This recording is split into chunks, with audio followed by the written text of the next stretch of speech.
Right, guys. Ooh. Happy Thursday. It's Ben here from Second Dynasty, and below me and to my side is, of course, the lovable Albin. Wow. Offers sacrifice. In the background, we do have Lisa Lord, although I'm sure she'll be as quiet as a mouse the entire session. And I see there's quite a few people here in the chat already, which is nice to see, since we only just changed our broadcasting time last week to Thursday, so that we're a little bit higher energy than what we tend to be. So hopefully you guys, everything's coming through. It looks like it is. Albin, do you want to say something so we can see? I'm not sacrificed yet. If I want to show something. No, I didn't say that. No. I wanted to test the audio. Okay. Don't know what to That say. blasted Summerphone says, "Do not wear a red shirt to work, Albin." I'd have to agree with that. But mostly it's a superstitious thing. So, for those who don't know, presumably you do, because it's a very small channel, so I think mostly just people that want to be here are here. But we make 3D printable starships, usually at 28mm scale. We're going to do a campaign on the 27th. It's official. The save the date page is up, and I believe we've had over 250 people already sign up for that. So the Kickstarter is going live on Wednesday the 27th at 5 p.m. Local time, which is, for reference, another 2 hours ahead of where we are right now, this time, Wednesday in 2 weeks, basically. So I think we have 13 days left. I've got a lot of work ahead of me. I'm excited to say that we will be able to offer Craig's fantastic gig model at 28mm as well as an add-on. I talked to him today about that. I also have heard back from Papsicles, and he has sent the remaining poses. So I think we just need to get in touch with Kyoshinenko Miniatures. I think I might have gotten that close to what it actually is. I think is it like Kyoshu? Like yeah, Mr. I studied Japanese. In any case, we're very close to fulfillment now. We do have the cargo ready to go. Actually, we could technically put that up today, and the poses will be up either today or tomorrow. So definitely tomorrow we'll have those things to you guys. I'm continuing to work on the Beta Centauri, and it's going well. Woohoo! Oh, exciting times. Quite well. Yeah, god damn it, it's freaking beautiful. The top part is actually from an earlier prototype of the missile cruiser, so it's only the bottom half, but the detail on that thing is, I like to look down the interior there, so you can kind of see. I should probably make this bigger. Let's see, camera close up, and it's me today.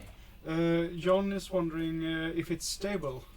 It's stable. It has no support rods in it, and it's that straight. So I would say that is stable.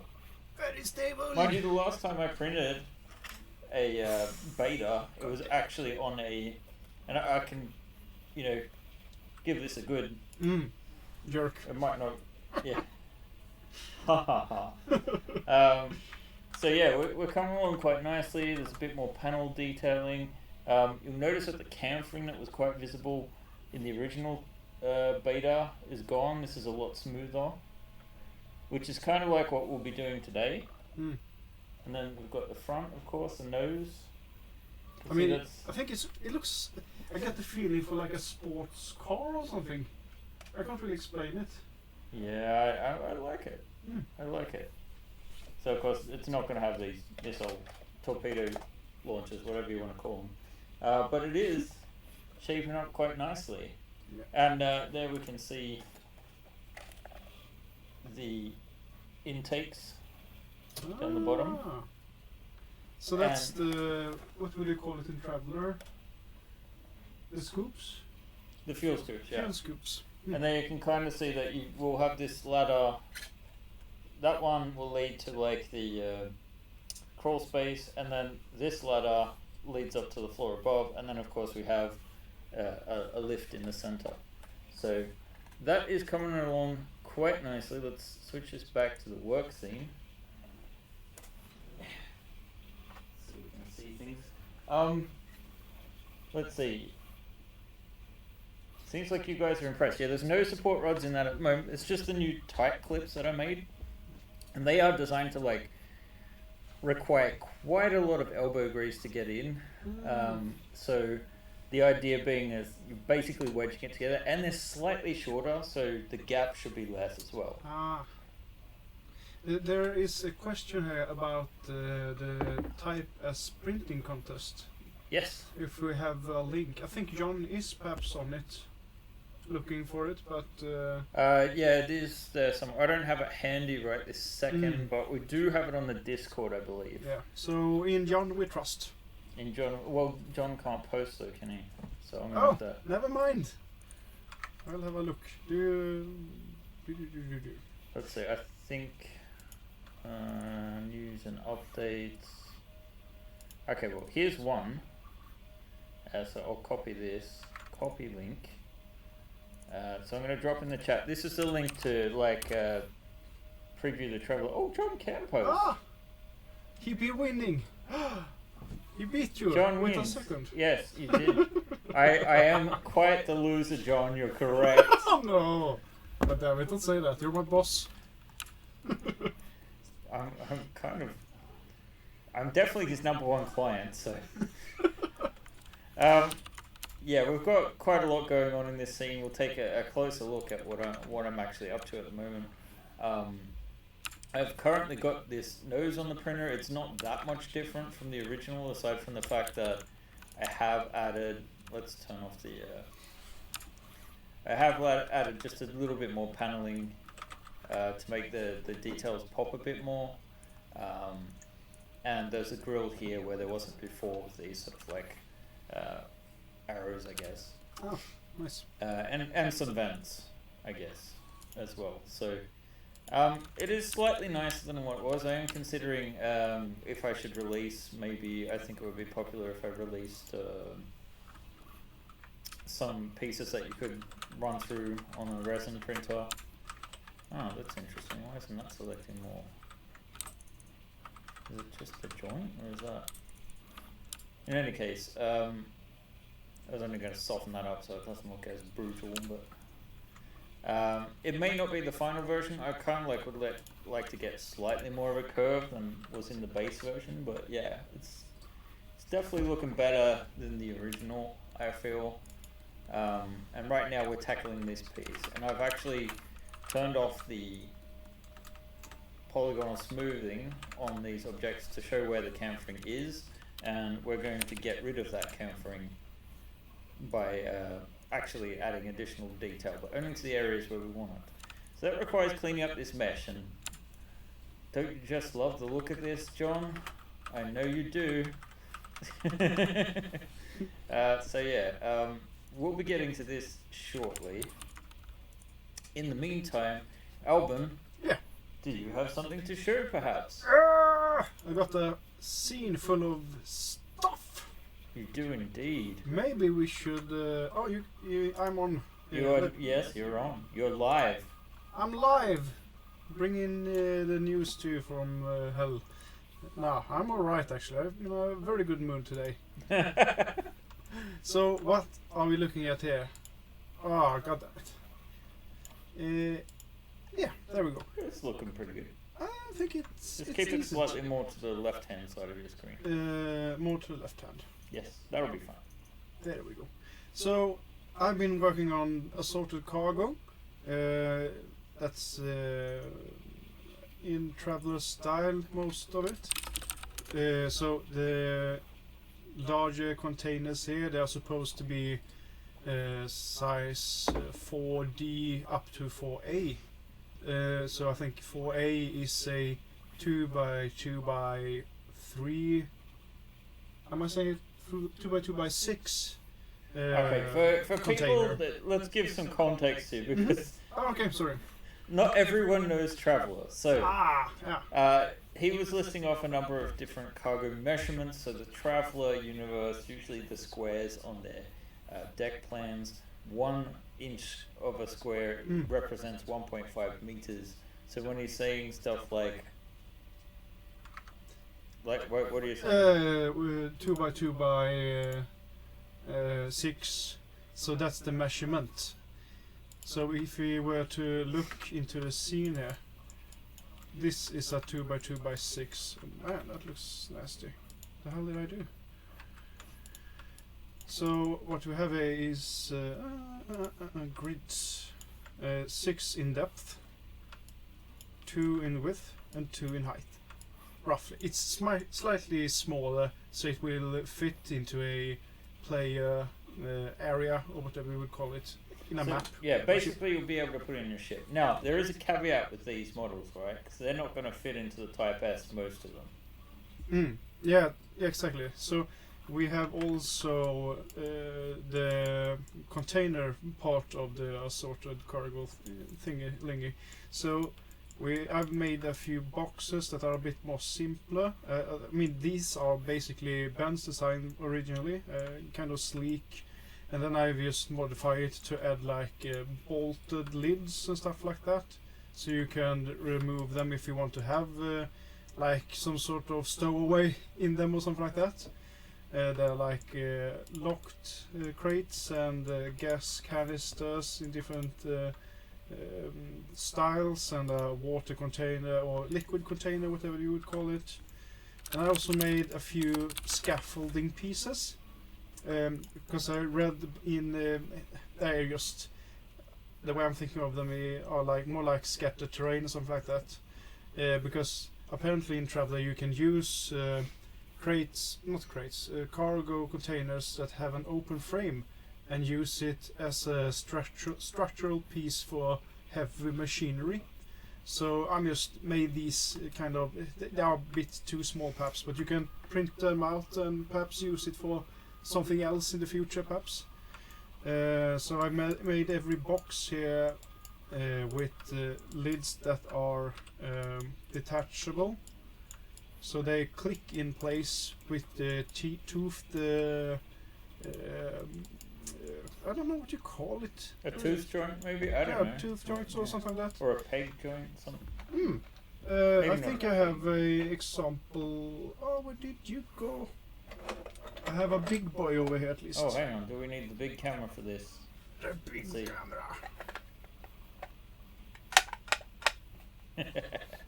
So the teeth here, they slot into the lid, and it's kind of difficult to tell from the imagery, but they are slightly curved, so they will act like a claw and grab onto the inside of the slits in the lid. So they are kind of keep together quite nicely, I think at least. So that's stuff that I've been kind of working on and off with, because I've also been looking at what do you call it, things like this. I don't know, does it show up? We're looking at your stuff, yeah. So I've been looking at resin printing the miniatures for the Gazelle. Yeah, the Gazelle, and the upcoming miniatures for the new Kickstarter. So that's kind of I mean, I've been making some mistakes as I'm kind of new to resin printing. So there were a few attempts that were semi-successful, and then there were a few attempts that were not successful at all. One of the issues I had was that I didn't realize that I made draining holes in the incorrect way, so I got almost more suction, which displaced the printing head of the SLA printer, and it made it look like there were, what do you call it, when you have layers that are displaced in FDM. Like you mean the elephant feed, or No, you just more mean like- like it did, like hopping in the XY or something? Yeah, exactly. So it behaved very strange at first, and I couldn't really realize A what layer was happening. shift is the word. we're looking Yeah, at. layer shift, exactly. So I was like, why? How the hell does that happen in a SLA print? Because it just moves up and down.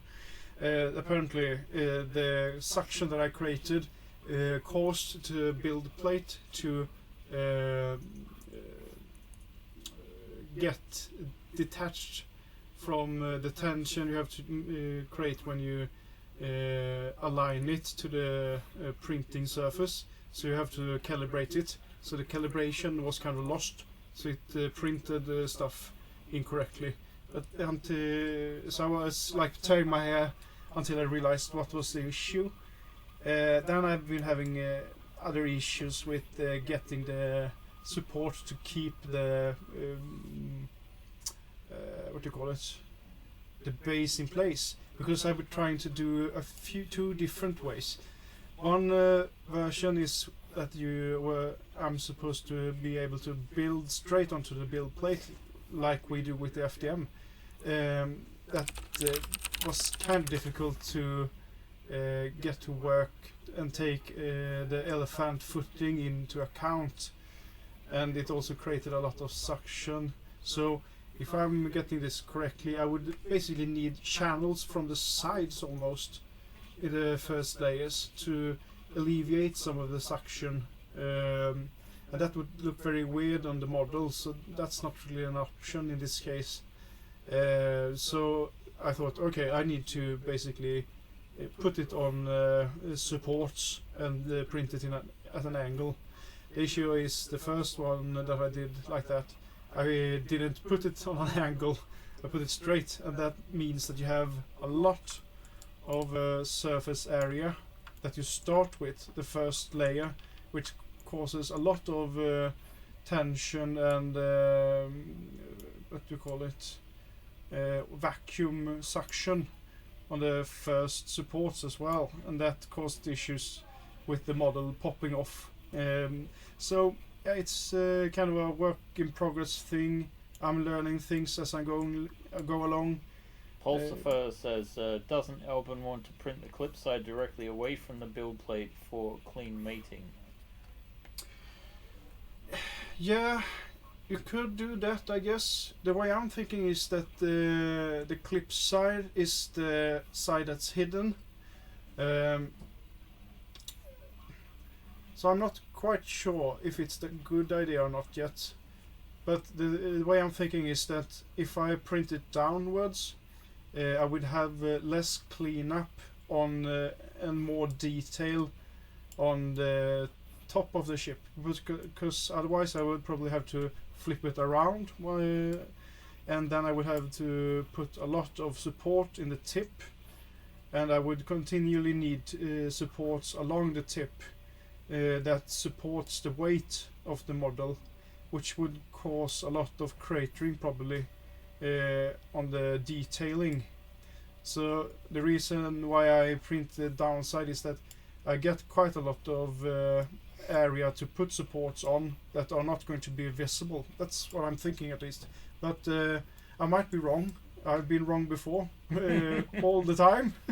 So I will take this in consideration. We could technically Pulsifer, right? So most of the time it doesn't affect him because his printer is big enough to print the whole ship at once. We also have a pretty big build plate, and I think we could print most of these ships in one piece. But yeah, we're really struggling to get anything to stay on the build plate. And we have been having issues with the amount of time we're able to print as well, because we have had the print. Sorry. Yeah, we have limited ventilation in the office. Yeah, so. And we can't really keep it up and running overnight, for example. So we can't really weren't able to do long prints. I basically had to start the print in the beginning of the day, so we could put the resin printer away for the night. Which is a bit limiting as well. I've been working on a thing to put in the window. Unfortunately, I've got the wrong measurement. It looked pretty good, aside from the fact that it didn't fit. Yeah, exactly. It worked pretty well, except for the reason that it didn't work.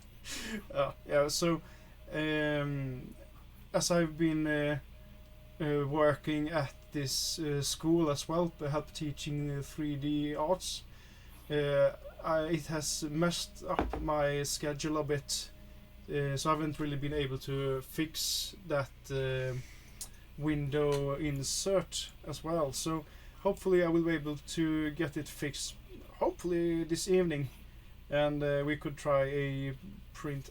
I mean, I need to fix a few things for the window so you can't open it. It's a lot of stuff.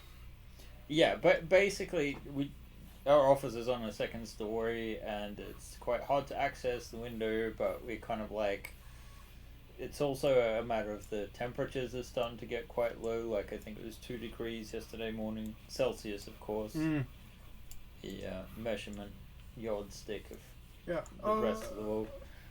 Also, first wondering what contact depth I'm using. I think I'm using as low a contact depth as I can. I was looking at the 3D Printing Pro, I think, and he likes to make his supports as easy to remove as possible for the thin supports, and then I have a bigger base for the heavy supports, so they will attach better. So hopefully this version that we are looking at, it has not been printed yet. It should be better than the ones I've tried, because I've been studying a bit more different things. So that's what I've been up to. A lot of different things, which confuses me a bit, but it's also fun. Yes, it's very fun to see how confused Albin gets.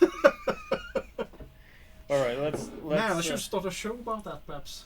I don't know about that, Albin. let's not get carried away. We'll see. Yeah. So yeah, basically, yeah. Okay, John, getting fancy with all the temperatures, yeah. But yeah, Celsius makes sense because it's the freezing point of water at 0. So yeah, it's pretty. There you go, pretty close to the freezing point of water. So what am I doing here? What are we going to be doing until the hour? So another 40 minutes or so. Albin's going to be continuing to do Albin's thing. Yep. But he'll hang around and maybe occasionally read out a question if I get too blabby, which is bound to happen. Someone brought up the idea about having giveaways of STL files. I never even considered that on Twitch. It's more a case of like we've not really invested too much in building Twitch because we actually spend all our time 3D modeling and trying to get our stuff done. So it's one of those things, but a good idea. Like it could be worth exploring in the future. So this model, you can kind of see here the chamfering in this light. Maybe if I turn the lights on, you can see it even more. So this is what we would see on the 3D printer as far as the surface is concerned.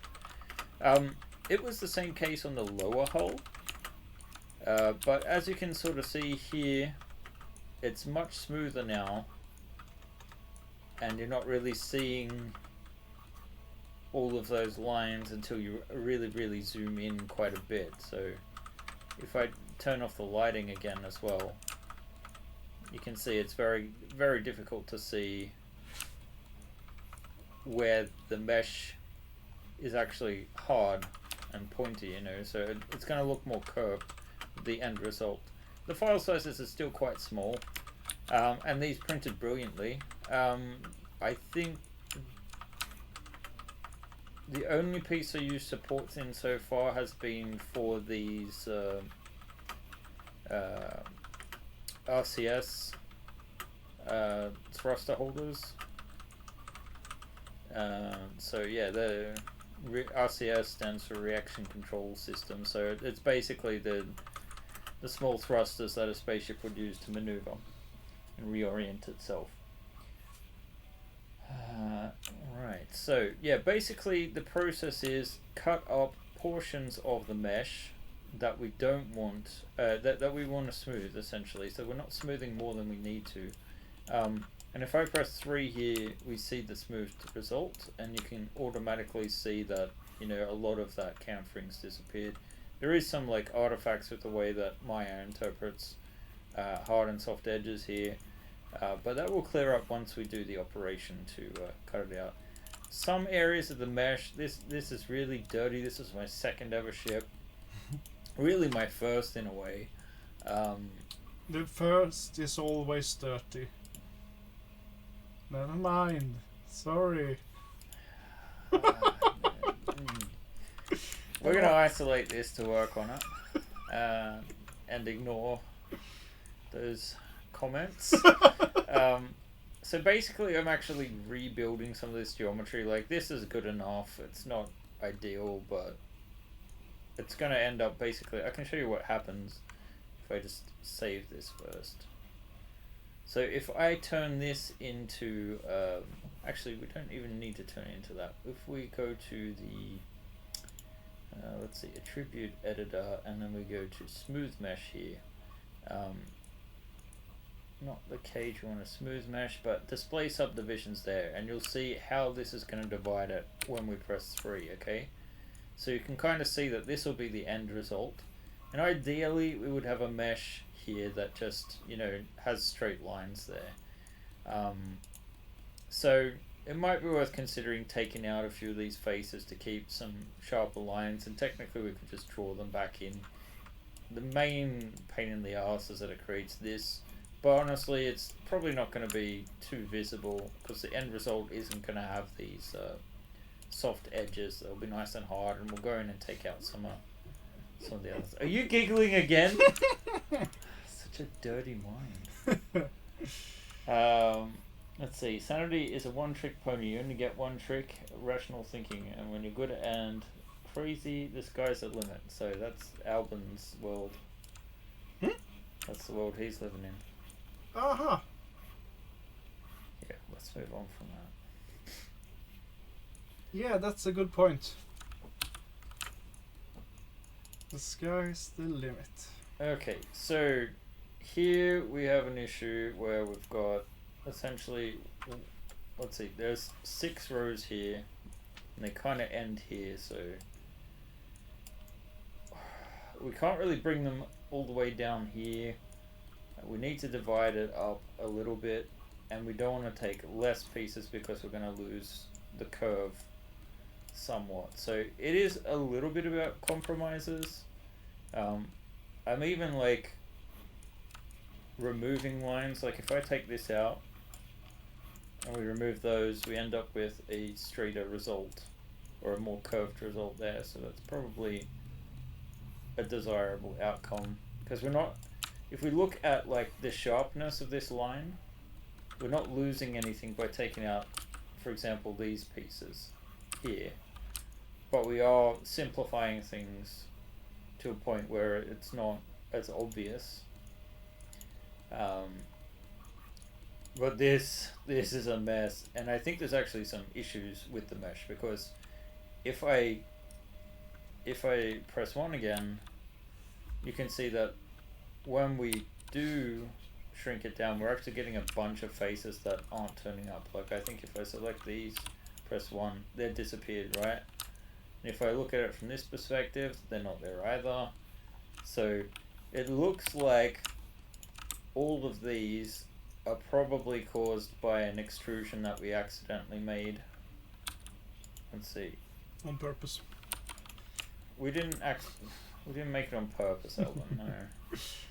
But like if we, so I'm just selecting these faces that I want to get rid of, and I'm just going back to 1 again. 1 is for the hard mesh version, 3 is for the smooth mesh preview. So I'm just using those to identify which faces aren't actually showing up. I just want to congratulate John Games, by the way. What's he done now? He has suggested that we run a contest where the winner gets to travel to the office and be on the show. He handles the rules and entry and pick the winner. And he is very excited that he already happens to have been... he's happy that it's already done. And happy to... He happens to have been the only participant. Holy crash! I am sucky at speaking English at the moment. So Yeah, it's funny because your voice even sounded even more Swedish the further that you got into it. Yeah, the panic in my brain caused me to devolve. Yes. That's what happened to ABBA. So there, we've gotten rid of like a lot of the nastiness, but all of this is indicative of like faces and things that have some kind of like messed up form. So we want to be getting these straight lines back in. Oh, okay, that won't let me bridge there, which means we have some kind of an issue. But the question is where? Could it be an extra vertex? No. Let's see, can we do these now? No? What if we do that one and that one? That bridge is alright, and that bridge is alright. So there, we've got a straight line there. This looks fucked up. Let's see, I suspect that in here somewhere there's still something awry.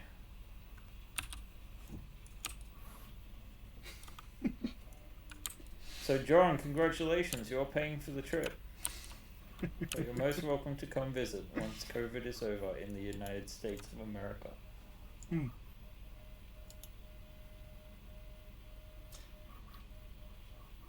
I see the shenanigans. Right, yeah, sorry. Let's see. That still does not help, so I'm going to just recreate these faces again and hopefully we'll get a nice, there we get a nice straight line. But yeah, it's not going to help all of this mess. And what I was thinking is that we recreate some kind of loop around here. I don't know, maybe we just don't need this much detail. So basically the way I do this is I just use the not create, what is it, the face cut tool. You got the tip from John. He had a suggestion, how do you get it straight? Yeah, I get that, John. If I could be asked, that would be the ideal way to tackle the issue. However, as many of you know me know, I cannot be asked. Oh, one thing here. I think it's... I was going to check it myself first before I disturb you. 1 second. You've already disturbed me. That's a good point though, yeah. But, oh god damn it. So, if you don't want to have to delete vertices when you delete edges, you can, I think it's Control Delete, and that should delete the vertices that's connected to the edge that you want to delete. Control Delete? Yeah. So if you do that on an edge, a way to control this delete. Oh. Interesting. Oh wow, this is a real mess. So the other thing I'm doing here, which is a bit of a cheat, is I'm just moving all the vertexes together and merging them. And this, oh. Okay. That doesn't look right. That does not look right at all. Oh, because they're not actually successfully merged in there. Alright, let's get that on there. Is that its own face? Let's delete that. Let's delete that, that, and that, and that. And then hopefully we have something. Yeah, okay, there's these two aren't merged either. But I'm keen to try this thing, so let's see. That's still hideous, but less so. Oh, right, this is where we want to take one out. So what is it? Control delete. Yeah. So I select this and then I control delete. That could have saved some time. And it will from now on. Yes. So yeah, that was one way of doing it. we have all of this, and this looks like it's a pretty straight line. Oh, it's slightly curved. Fuck. Alright. So, I don't know quite how to solve all of this without it making even more of a mess. Because ultimately we want to have these finishing vertexes, but we don't want to have all these extra pieces in. And yes, John, I'm sure there's a better way to do this in your beloved Blender. Blender sounds like it would be good at destroying meshes for obvious reasons. This is also like a clear sign of some kind of artifact, so usually the best thing to do is just delete the face entirely until you find the culprit. Ah, there we go. So there's some kind of extra face in there. And then we just reconstruct the mesh around it. No, that did not work, which means we've got some hidden geometry. There we go. Here it is. So, 9 times out of 10, that's what's going on when something like that happens. Yeah. Merging the vertices. Vertices. Okay, there's something whack going on here.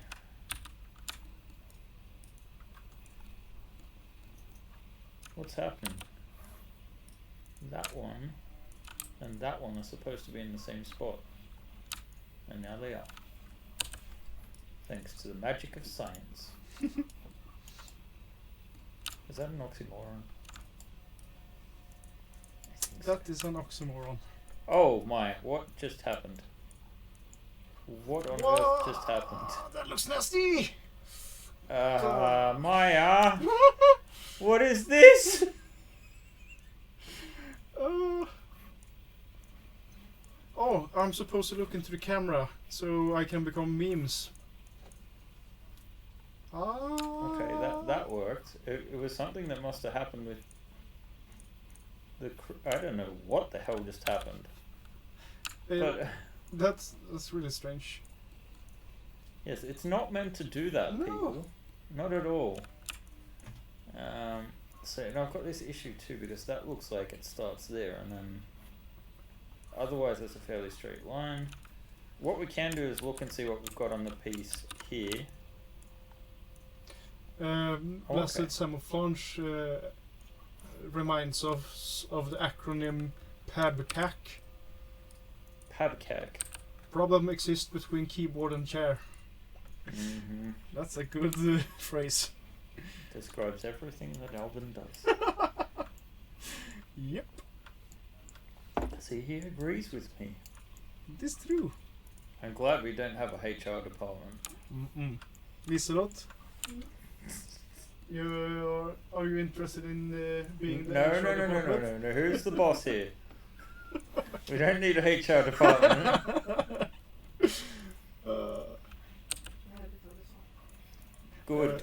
Good. She said she didn't hear what Albin said. I see how it is. We who have to work with Albin just sort of like have to filter out everything he says. I'm sorry, that was mean. I feel so bad afterwards, but I blame my culture. Okay.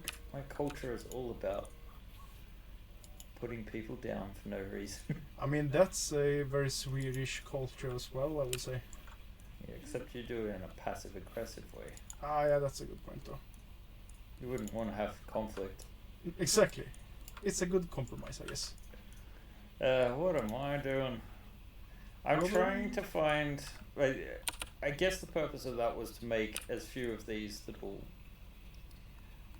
Basically, we want to make this quadratic if we can, like to avoid some of the harsher lines from being too curvy. Again, I don't think it's going to matter too much. I think we're going to have to just settle on this because I could get bogged down in this for days. And we haven't actually done much with the front piece in this way. It's just I feel like the front piece... Okay, let's have a look. The front piece... Let's put hard edges on. You can kind of see that they're there, but they're really not that noticeable. But we get to this second piece here, and I feel like this is when they start getting a lot more noticeable as these bands. So yeah, I'm printing this as it is right now. This piece, this is what we're, I'm just trying to clean up. You can kind of see I've added in these corners, not because we need them, but they're there as a cheat to keep the form. So if we didn't have this here, and we press 3, we'd get this hard curve. Now we could fix this by taking these edges and creasing them, right? But then these lines are not going to be gently curving, they're going to be hard. So this is sort of like a trick to keep a hard edge in, but without it affecting the curve. So it will be slightly more rounded and whatnot, but I think it's a worthwhile compromise. Here we don't have to worry as much because we have this piece that juts out. And you can see I just harden the edges with the crease tools. And this controls how much we actually are able to, I guess, soften edges. Oh, it's getting warm in here. Let's see, it's 24.5 degrees in here. That's swimming temperatures. We got a question here. We do? Yeah, for Lisa. Do you sometimes wonder, how did I end up here? All the time. All the time. I don't know if you could hear that, but she said all the time, John, so I hope you're happy. Wait, he had a question for Albin too. Oh. Well, good, I guess. Albin, would you entertain us with a song of your people? Helan går, sjöhopp för alla lallan lej. Helan går. Och andra halvan med. Och den som inte helan tar, han heller inte halvan får. Helan går, sjöhopp för alla lej. As they grade people in the Jim Jeffries podcast, I would say that was about a 3 for confidence there. But you get extra points for actually trying. John, I hope you're impressed by his insanity, his drinking song ability. Mm-hmm. That was, I don't know if it's only a drinking song, but I've only ever heard that song as a drinking song. That's only for drinking. So I hope I get to drink something soon, or I will implode. We can That's go the to the rules. kitchen and sort that out before it becomes an issue. Don't worry, I made sure he went to the bathroom before we started. Ingen opera. What the fuck? That was funny. The funniest stuff is the truest stuff. Mm-hmm. It's funny because it hurts. Let's move on from that. So yeah, if I add these hard lines back in, we're getting this nice sort of edge back that we're looking for. And this is basically what I've been doing all week when I haven't been focusing on getting stuff ready for the next campaign, which I have been doing. Like, there's a lot of graphics work we've basically settled on a design aesthetic that's a little bit retro-y, which is kind of my style too. John actually suggested it, but we've sort of like taken a Traveller logo meets Stranger Things approach. So I'm looking forward to seeing how that turns out. Mm-hmm. What do we want to do here? See, I hate this backward curving thing. It would be ideal if we just got rid of that. I think the best thing to do is probably to just have this merge up here, and then we can make all the bullshit happen in this corner. And then just... Oh, nope. That's not what I wanted. We grab that. And then we could actually probably just get rid of this. altogether. Not necessary. Didn't do the control delete thing. I'm so silly. I got there was a question earlier here that I don't really understand. Who's the boss? Tony Dancer? Is that like a Italian tiny dancer or? I think it's a character from a sitcom from a long time ago. It might have been before you were born. Oof. 90s sitcom. I see. Forget passive aggression. Switch on to full-on active non-violent aggression. I think it's probably 80s actually. American TV. I love it that you don't offer up what series it is. I'm thinking it's Cheers, but I'm not entirely sure. I never actually watched it. I just know it through. Cheers, that's the bar, isn't it? Yes. Well, you've seen Frasier, but I don't know. Oh no, it's Who's the Boss? Who's the Boss? Yeah. It's actually that's the name of the. That's the name of the show, not the question. I see. Thank you, Albin. I see. I blame you for me not seeing that obvious connection. It was in the name all the time. Let's see. So yeah, I'm just questioning all of these lines in general, how much we need them, which my conclusion is not at all. So, oh wait, let's control delete. There we go. Oh, that's nice. I like that. What do we? Okay. So yeah, because we'd be better off just having like a quadratic across here, essentially only. Oh, that's right, it was slightly curved, wasn't it? We should still be able to get a slightly curved effect. So I think we'd go like this. Pulsifer is wondering what the effect is when you remove the edges. Yeah, it basically, when we smooth, you see the different results. I don't know why that was doing that. So let's grab this again and control delete. Wow, that's making... Do we have two meshes here? Looks like we do. Oh, yeah. But why? Jay Sweater wonder if I got a haircut. I cut my own hair when I feel like it. So, yeah. I didn't really get it as much as I grabbed it with my own hands and made it happen. I guess. Fancy. That's a weird way to say it. Whereas I just never cut my hair. Yeah, You know, I've lived in Sweden for 20 years almost, and I've never once gone to a hairdresser. I know people with scissors though.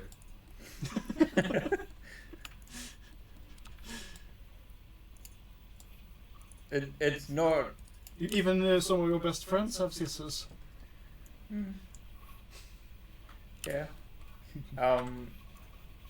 It's because I'm too cheap for Swedish hairdressing prices.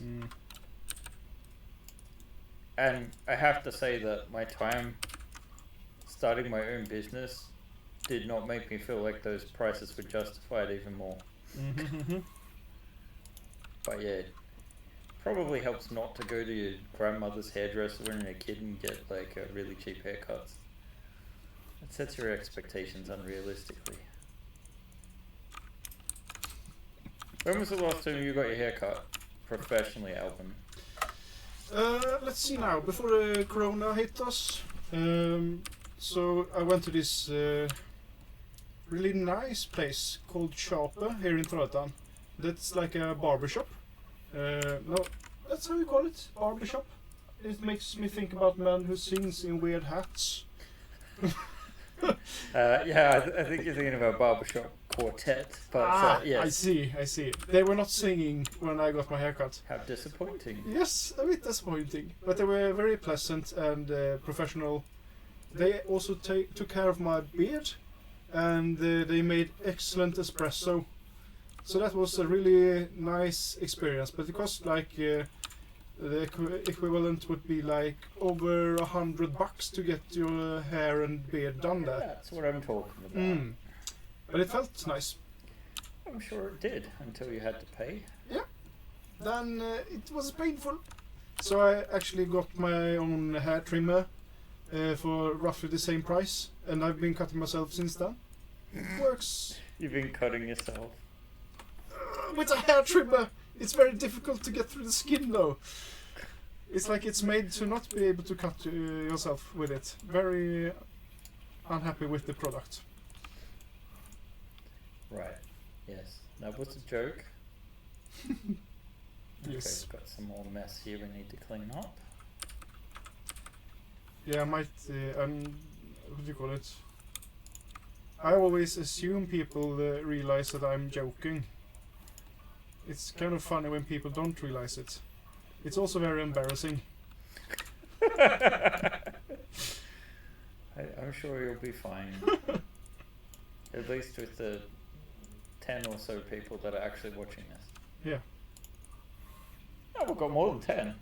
Fair enough. Whoa! Right, Oh, maybe man. maybe I should talk some more or explain some more. Let's see. Right, so I feel like there's something wrong with this section, so I'm just going to see about rebuilding these and see if we can get a straighter line. And it could literally be because of anything, because these meshes are so old and ugly. Alright, if we fill that in. Oh, we got a question here. How are the tactical minis going? The tactical miniatures, we've done 7, and that's what we'll be doing until we actually launch. Well, rather, not until we actually launch. I wanted to get it to a point where we had the base files to print out and get painted for the initial 7 that we're offering. And that is done, and they're being painted upstairs right now, I think. Unless Zoya went home for the day, I'm not sure. But, yeah. Yeah. Oh, because it's coming along. It is coming along quite nicely, and we are quite happy with the results so far. I mean, honestly, they look excellent, I think. I really like them. I think people are going to like them, and, you know, I know spaceship minis is something that has been tried before. I know, I think I'm thinking of EC3D has done some great ships, but this will be an interesting test because I don't think anyone's done IP ships before, at least not officially. So yeah, we'll see how it goes. I'm hoping for the best. We are kind of like relaunching the Type S on Kickstarter at the same time, so we'll see what happens. And as I've mentioned in the past, a part of this is like just to see if we had the wrong platform with MMF for crowdfunding, which is entirely possible because it's, you know, all new and stuff. And MMF, we love them as a distributor, but they're, you know, it can be a bumpy ride user-wise on occasion. So, not to mention the fact that Kickstarter's just been established for so long that it was possible, you know, that we were missing out on quite a few people taking notice. So, I still don't like those lines and what they're doing, but we're getting to a point where I'd almost just say, fuck it, and we can start getting this thing into position. A rhetorical question. If I were to whack you over the head, would I become fired? Depends what you were doing it with. Ah, okay. Nothing that would concern the HR department, I assure you. Now, there were a few questions here. Oh goody, I like it when people question me. First of all, they say that it's very good that we have 10 people watching for a weekly show when it's starting out. So thanks for that. And Pulsifer says that they have Astra Nebula running again on Kickstarter. I guess that's the tactical minis. And he has also printed thousands of ships. That's kind of impressive. Oh yeah, for that game. Yeah, that looks really cool. So I'm hoping people will pick it up as models and also as like, you know, something to use in that sense. I don't know what scale those are at. Is there a general scale for that, Pulsifer? And are you looking forward to the Traveller ship miniatures? Oh, by the way, I did see that someone was suggesting. What are you giggling at? Shadow Liger. Spoiler alert: Albin is the HR department. Well, in that case, it's like Toby from the Office. Oh, no. Except I don't hate him that much. Aw, that much. No, but some people were asking about the ships we don't have miniatures for. That they should be added as stretch goals. They're not going to be added as stretch goals. They're going to be added as add-ons for people that don't already or own them. So if you have a previous pledge level that has like if you got a Chimera Kickstarter edition or the Cerberus, I'm blanking here, the Pegasus, the Pathfinder, or I think we'll probably, I don't know that I'll do that many variants of the Sleipnir, but I want to do the Notanante. So if you have those Kickstarters, we'll add those miniatures for free to your pledges. Like, we'll just add them in there as well. Otherwise, there'll be like an add-on, which will also be included with the sort of all-in pledge. A few other things. We can't do...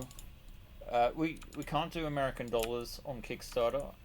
We can do either Swedish crowns or euros, and we've chosen to do euros this time because we feel like the Swedish crown is a little esoteric for you guys, used to sort of like the euro is more worldly, it's better known, and also easier to measure against the US dollar. So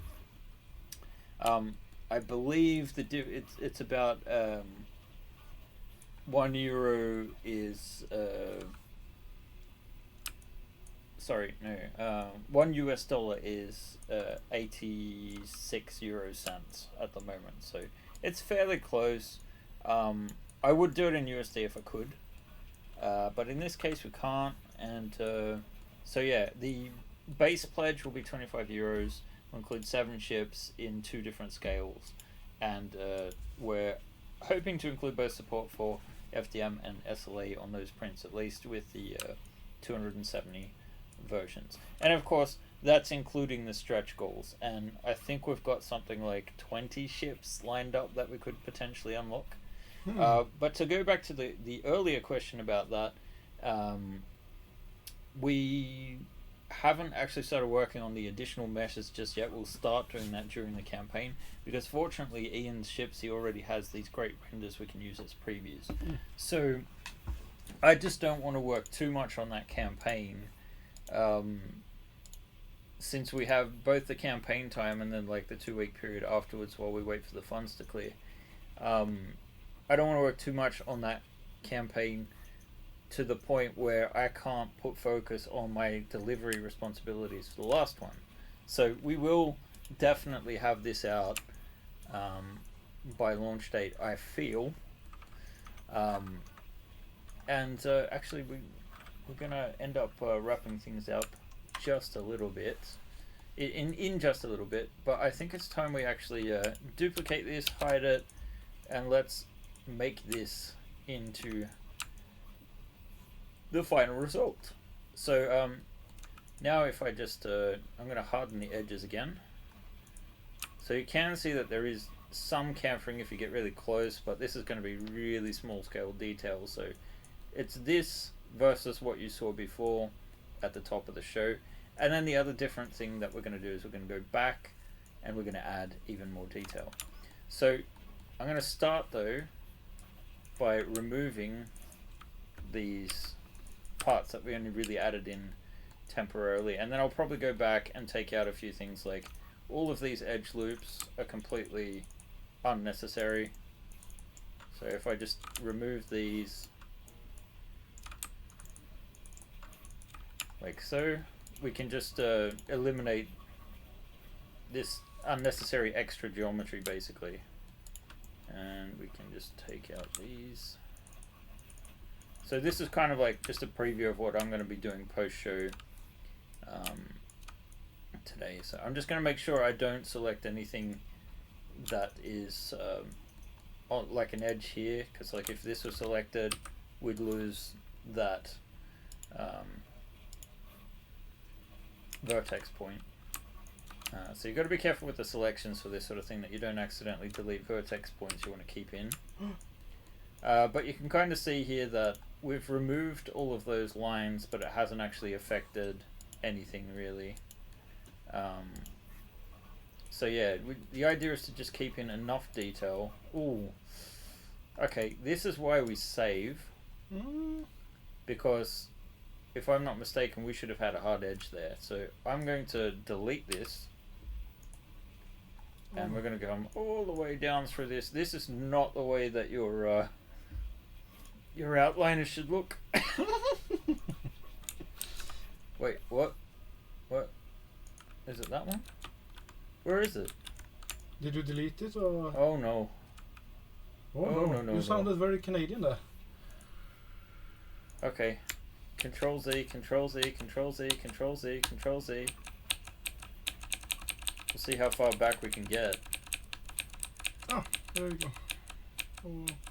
Yeah, but it's still not good. Unsmooth. Okay. Yeah, this should have been a hard edge. So we need to select all of that. Apparently we should not look at the chat at the moment. They are doing something that concerns illicit substances. Is that correct? Did I say English correctly? I like illicit substances. Speaking of liking things, do you like working on your old chip? How does that feel? It's nice to revisit it, but it is one of those frustrating things where it's almost like I want to dig up the old original mesh and just work from that. Because this feels like there's a lot of choices here that I wouldn't have made. I might just clean this up just a tad. It'll make a slightly uglier mesh. But if I merge these into the center there, let's move that there. I could have used Albin's fancy tool, but I didn't.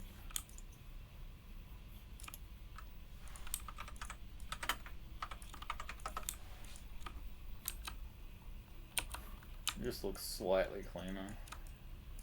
Hate to be the stick in the mud. I'm not finding the drug chat funny. Weasel Jones. Are you going to weasel us out? I'm so sorry. What is going on with this? Look at this mesh has gone all nuts again. I think it's Maya. Yeah, probably. Does it need a restart or something? I don't know. It needs a kick in the pants. Kick in the pants. Okay, Yeah. so I think hopefully. Wait, where is this mesh even? It doesn't even look like it's in the outliner. It's all the way up there. No wonder I couldn't find it. Oh, I bet you I can find the... No? Alright. Let's... Oh, it's all contained in here. No wonder. Oh, that's unnecessary. So yeah, this will be... Okay, so the first thing I'm going to do is pull this mesh outside of this group. It should not be in there. And I might even name it top bit. I'll definitely know what that means later. So now I can make a duplicate of top bit, so we have top bit 1 there. And go back to top bit. And let's try this again. With more gusto. Once more with feeling. So there we've got that hard edge back in again. So if I just go and harden the mesh. I can't believe Albin's like cracked a dirty joke about everything except that. There we go. So I'm going to continue cleaning this up. It's now 4, so we're going to round things off. It was nice to have a little update with you guys. I'm really looking forward to getting close to the campaign next week. We will be live streaming next week and the week after, although I don't know if we might have an extra live stream on Wednesday when we're about to launch. That's usually an exciting thing to do. So we'll look into that. I'll probably put that up on the schedule, actually. So thanks for joining us. We're going to get back to work. We need to sort of like put some music on because we've all got some brain earworm thing from when Albin mentioned that the printer sounds like it's trying to play Happy Birthday, but it doesn't have any. It's tone deaf. In any case, that's all stuck in your head. So we need to put some music or a pod on or something like that. Thank you for joining us and listening to our rambles, and we shall be back next Thursday at the same time. Bye, guys. Bye bye.